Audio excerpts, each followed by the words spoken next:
श्रीमद् गीता अध्याय 17 श्रद्धा के विभाग। अर्जुन ने कहा, हे कृष्ण, जो लोग शास्त्र के नियमों का पालन ना करके अपनी कल्पना के अनुसार पूजा करते हैं, उनकी स्थिति कौन सी है? वे सतोगुणी हैं, रजोगुणी हैं या तमोगुणी।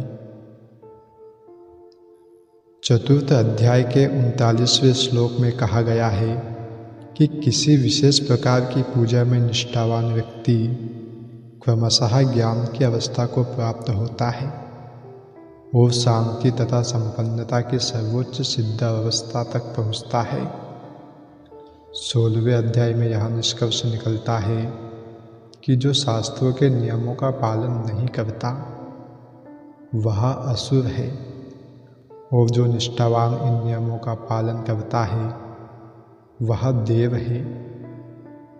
अब यदि कोई ऐसा निष्ठावान व्यक्ति हो जो ऐसे कतिपय नियमों का पालन करता हो जिनका शास्त्रों में उल्लेख ना हो, तो उसकी स्थिति क्या होगी? अर्जुन के इस संदेह का स्पष्टीकरण कृष्ण द्वारा होना है। क्या वे लोग जो किसी व्यक्ति को चुनकर उस पर किसी भगवान के रूप में श्रद्धा दिखाते हैं, सतो, रजो या तमोगुण में पूजा करते हैं, क्या ऐसे व्यक्तियों को जीवन की सिद्ध अवस्था प्राप्त हो पाती है?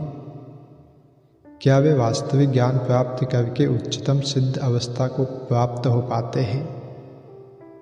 जो लोग शास्त्रों के विधि विधानों का पालन नहीं करते किंतु जिनकी किसी पर श्रद्धा होती है और जो देवी देवताओं तथा मनुष्यों की पूजा करते हैं, क्या उन्हें सफलता प्राप्त होती है?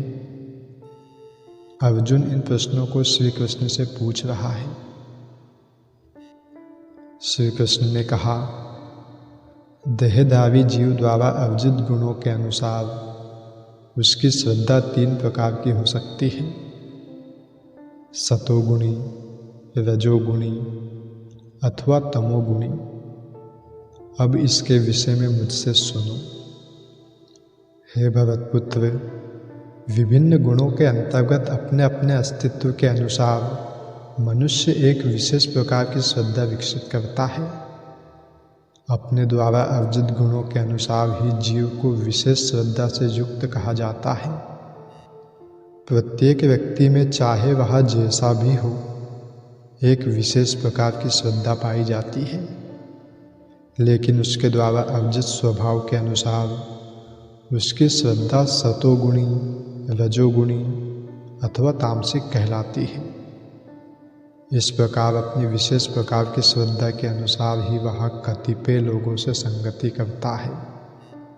सतोगुणी व्यक्ति देवताओं को पूजते हैं, रजोगुणी यक्षों व राक्षसों की पूजा करते हैं और तमोगुणी व्यक्ति भूत प्रेतों को पूजते हैं। जो लोग दंभ तथा अहंकार से अभिभूत होकर शास्त्र विरुद्ध कठोर तपस्या और व्रत करते हैं, जो काम तथा आसक्ति द्वारा प्रेरित होते हैं, जो मूर्ख है तथा जो शरीर के भौतिक तत्वों को तथा शरीर के भीतर स्थित परमात्मा को कष्ट पहुँचाते हैं, वे असुर कहे जाते हैं। कुछ पुरुष ऐसे हैं जो ऐसी तपस्या की विधियों का निर्माण कर लेते हैं जिनका वर्णन शास्त्रों में नहीं है। उदाहरण के लिए, किसी स्वार्थ के प्रयोजन से यथा राजनीतिक कारणों से उपवास करना शास्त्रों में वर्णित नहीं है। शास्त्रों में तो आध्यात्मिक उन्नति के लिए उपवास करने की संस्तुति है, किसी राजनीतिक या सामाजिक उद्देश्य के लिए नहीं। भगवद गीता के अनुसार जो लोग ऐसी तपस्याएं करते हैं वे निश्चित रूप से असुरी हैं।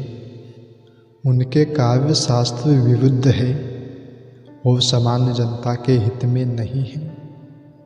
वास्तव में वे लोग गर्व, अहंकार, काम तथा भौतिक भोग के प्रति आसक्ति के कारण ऐसा करते हैं। ऐसे कार्यों से न केवल शरीर के उन तत्वों का विक्षोभ होता है जिनसे शरीर बना है, अपितु शरीर के भीतर निवास कर रहे परमात्मा को भी कष्ट पहुँचता है।